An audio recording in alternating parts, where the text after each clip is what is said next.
बोले वशिष्ठ है व्यथित हृदय, राजा को भूषाई पाकर, दो कंधे तो बुलवा लाओ कैकई के नैहर से जाकर। दो कंधे तो बुलवा लाओ कैकई के नैहर से जाकर। उन दिनों भरत कुछ विचलित थे, आंखों को स्वप्न खड़ता था। कारण तो ज्ञात नहीं था, पर मन के भीतर कुछ गड़ता था। गहरे संबंधों में प्रतिपल एक तार जुड़ा ही रहता है। तन दूर रहे फिर भी मन से परिवार जुड़ा ही रहता है। बहुत अच्छे, क्या बात है। तन दूर रहे फिर भी मन से परिवार जुड़ा ही रहता है। सपनों में अवध उमड़ आया, घिर गए भरत उच्चाटन में। संदेश पहुंचने से पहले आभास पहुंचता है मन में। संदेश पहुंचने से पहले आभास पहुंचता है मन में। अंतस में संशय का तांडव, देहरी पर दूत अयोध्या का। सूखे पत्ते सा कांप गया वह भावुक पूत अयोध्या का। सूखे पत्ते सा कांप गया वह भावुक पूत अयोध्या का। अनुमान किया कैकई सुत ने, संयोग नहीं यह साधारण। पहले तो पूछा कुशल क्षेम, फिर पूछा आने का कारण। यह दूत कर्म था कठिन बहुत। वो दूत लंका से नहीं आया था, अयोध्या का दूत था, संवेदनशील था। यह दूत कर्म था कठिन बहुत।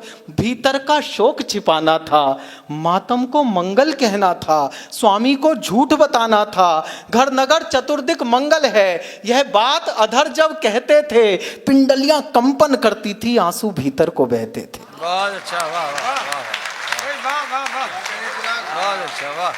पिंडलियां कंपन करती थी, आंसू भीतर को बहते थे। हे राजकुंवर, गुरु आज्ञा से आया हूं तुम्हें बुलाने को। इसके अतिरिक्त नहीं कोई संदेश तुम्हें बतलाने को। चल दिए भरत रिपुदमन सहित, निर्बाध दौड़ता था स्यंदन। स्यंदन की गति से आशंका और आशा का जारी था रण। जब किया प्रवेश अयोध्या में, गलियों में सन्नाटा देखा। संशय का ज्वार उमड़ आया और धीरज ने भाटा देखा। जब हम ननिहाल गए थे तब ऐसा नगरी का रंग न था। भरत सोच रहे हैं, जब हम ननिहाल गए थे तब ऐसा नगरी का रंग न था। हर चौखट इतनी मौन न थी और आंगन इतना दंग न था। जिस ओर भरत का रथ देखा, मुंह फेर खड़े हो गए लोग। कैकई सुत ने मन में सोचा, मैं मानुष हूं या महारोग। क्या बात है, वाह वाह वाह वाह। कैकई सुत ने मन में सोचा, मैं मानुष हूं या महारोग। सबकी आंखों में तिरस्कार, कैसा अनभिज्ञ अभागा हूं।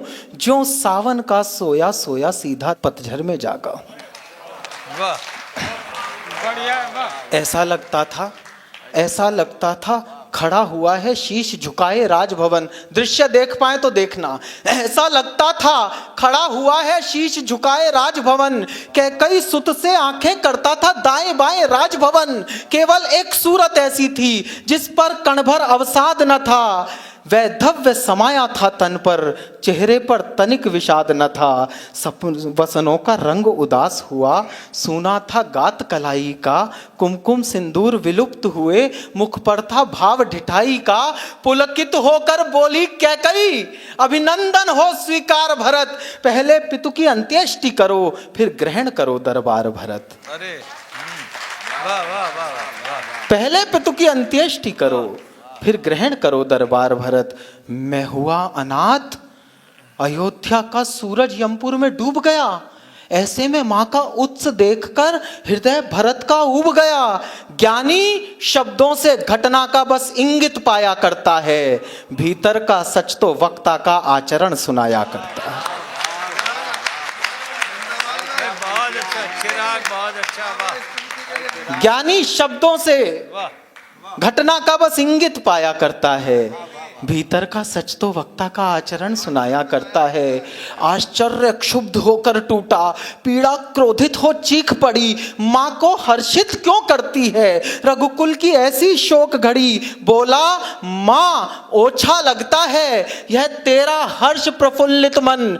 तूने ही तो दे दिया नहीं इस महाशोक को आमंत्रण। वाह वाह, क्या बात है, वाह चिराग, वाह। तूने ही तो दे दिया नहीं इस महाशोक को आमंत्रण। उन्माद परे रखकर संभली, वात्सल्य ओढ़ने लगी त्रिया। वाह। उन्माद परे रखकर संभली, वात्सल्य ओढ़ने लगी त्रिया, सुत की आंखों में घृणा देख भौहें सिकोड़ने लगी त्रिया। तुझको भी मैं दोषी लगती, ऐसे क्या पाप किए मैंने, राजा पर थे 2 वर उधार, अवसर पर मांग लिए मैंने। वाह वाह वाह वाह वाह। राजा पर थे 2 वर उधार, अवसर पर मांग लिए मैंने, मेरा बेटा युवराज बने ये इच्छा तो अपराध नहीं, और राम नहीं बन जाते तो पूरी होती ये साध नहीं। ये सुनते ही थम गए भरत, जम गई शिरा, खुल गए अधर, लगता था नमक छिड़क डाला कैकई ने जलते घावों पर। हर रोम लपट बन दहता था, पर्वत सा टूटा था सिर पर। था क्रोध अधिक या पीर अधिक, ये निश्चय करना था दूभर। नथुने फूले, सांसें दहकी, पर्वत सा टूटा था सिर पर। भीतर जो लावा दहका था आ गया अचानक जिह्वा पर। और अगली पंक्तियां लिखते हुए मैंने जिंदगी में पहली बार पसीना महसूस किया, क्योंकि माँ को गाली देनी थी और गाली देने वाले भरत थे। भीतर जो लावा दहका था आ गया अचानक जिह्वा पर। पापिन, तूने इन कुलघाती हाथों से क्यों पाला मुझको, जिस दिन जन्मा था उस दिन ही क्यों मार नहीं डाला मुझको। क्या बात है, वाह वाह वाह, आज राम जियो वाह। जिस दिन जन्मा था उस दिन ही क्यों मार नहीं डाला मुझको। दर्पण तोड़ा है उत्सव का, ममता छलली पापिन तूने, चरणामृत में विष घोला है निज जिह्वा से नागिन तूने। वाह वाह। चरणामृत में विष घोला है निज जिह्वा से नागिन तूने। देना होगा उत्तर इसका युग युग तक स्वयं विधाता को, क्यों बंध्या नहीं बना डाला ऐसी हत्यारिन माता को। वाह अच्छा वाह। पति को खाकर आनंदित है, घृणा देखिए भरत की, पति को खाकर आनंदित है, रत्ती भर पश्चाताप नहीं, रघुवंश मुकुट मणहीन किया, इससे बढ़कर कुछ पाप नहीं। चाहता हूं उसका वध कर दूं जिसने ये अत्याचार किया। और अगली पंक्ति में अगर भरत और राम साकार हो जाए तो मुझे आशीष दीजिएगा। चाहता हूं उसका वध कर दूं जिसने ये अत्याचार किया, पर राम त्याग देंगे मुझको अगर मैंने तुझको मार दिया। वाह वाह, क्या बात है, वाह वाह वाह वाह वाह वाह, बहुत अच्छा, वाह वाह। चाहता हूं उसका वध कर दूं जिसने ये अत्याचार किया, पर राम त्याग देंगे मुझको यदि मैंने तुझको मार दिया। एक क्षण आंखें नम होती थी, एक क्षण भ्रिकुटी चढ़ जाती थी, अभिव्यक्त भरत का मन करते भाषा थोड़ी पड़ जाती थी। चल दिए भरत इतना कहकर, इस द्वार ना आऊंगा अब मैं, अपराधिन सुन तेरा ये मुख फिर देख ना पाऊंगा अब मैं। यहां तक आपके मन में कैकेयी के प्रति घृणा रही होगी, और अगली पंक्ति में मैं इस घृणा को करुणा में बदल दूं तो मुझे आशीष देकर विदा कीजिएगा। अपराधिन सुन तेरा ये मुख फिर देख ना पाऊंगा अब मैं, संतति के सुख की चाहत में नभधरा एक कर जाती है, पर बेटा अपमानित कर दे माता उस क्षण मर जाती है। बहुत अच्छा, वाह वाह वाह, बहुत अच्छा, वाह। पर बेटा अपमानित कर दे माता उस क्षण मर जाती है। सांसों के चलने पर करती संदेह रह गई कैकेयी, जब भरत देहरी लांग चले तब देह रह गई कैकेयी। जब भरत देहरी लांग चले तब देह रह गई कैकेयी। भर गया कंठ तक ग्लानि बोध, चलती सांसें दुख देती थी, रोते रोते अपने केशों को मुट्ठी में भर लेती थी। होकर व्यथित हथेली से मुख स्वयं ढांपने लगती है, उसका दुख वर्णन करने में लेखनी कांपने लगती है।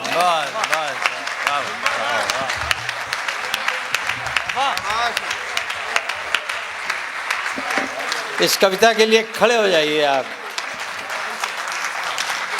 ये चिराग ने अद्भुत कविता लिखी है। बैठिए बैठिए।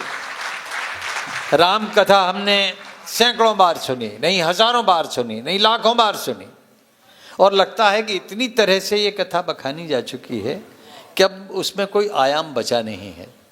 लेकिन ये सिरफिरा कभी फिर सिरे जोड़ देता है, सिरफरेपन में फिर सिरापन आ जाता है। किसी भी कथा में जब फिर से सिरा ढूंढ ले कवि, तो वो कवि बड़ा हो जाता है। मैं चिराग आपको बहुत बहुत बधाई देता हूँ इस कविता के लिए, जिसमें आपने पुराण में प्राण भरे हैं और आज के कवि सम्मेलन को बहुत आगे और बहुत ऊंचा उठा दिया।